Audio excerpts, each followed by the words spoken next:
तीन लोक के स्वामी शंकर, तीन लोक के स्वामी शंकर, से छथि यहाँ के सोहाग।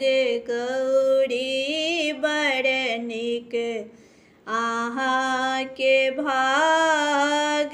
गौरी बड़ नीक आहाँ के भाग।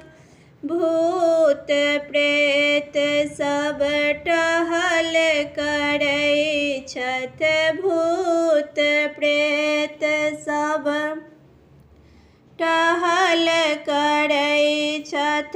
बसहा कूदि कूदि नाच, भानस भात के चिंता नहीं अछि, भानस भात के चिंता नहीं अछि। भोला पीबै छथि भांग। गौरी बड़ नीक आहाँ के सोहाग। गौरी बड़ नीक आहाँ के भाग।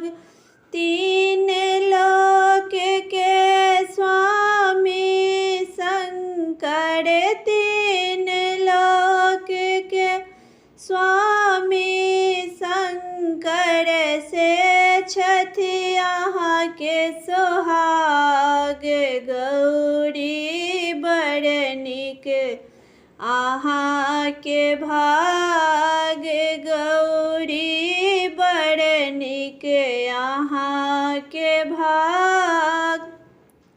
जटा सजिनका गंग बहै छै, माथ पर चमकै चाँद।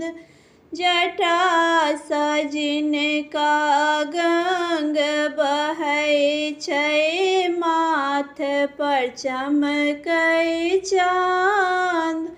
इत त्रिपुरारी छथ दानी, इत त्रिपुरारी छथ दानी। गला में लटकल साँप।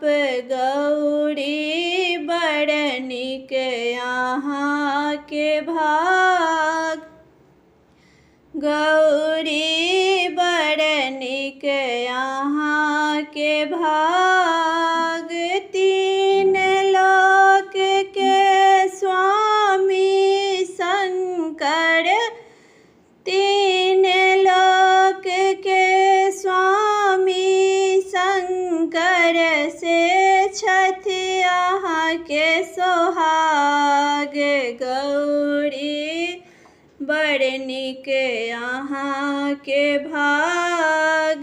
गौरी बड़ नीक आहाँ के भाग। कैलाश पर यहाँ के रखता, फूस के कुटिया बनाए। कैलाश पर यहाँ के रखता, फूस के कुटिया बनाए। नित्य उठी भोला के दर्शन करब, नित्य उठी भोला के दर्शन करब। छथ आहाँ के सौभाग्य। गौरी बड़ नीक आहाँ के भाग। गौरी बड़ नीक आहाँ के भाग। तीन लोक के स्वामी शंकर, तीन लोक के स्वामी शंकर, से छथ यहाँ के सोहाग। गौरी बड़ नीक आहाँ के भाग। गौरी नीक यहाँ के भाग।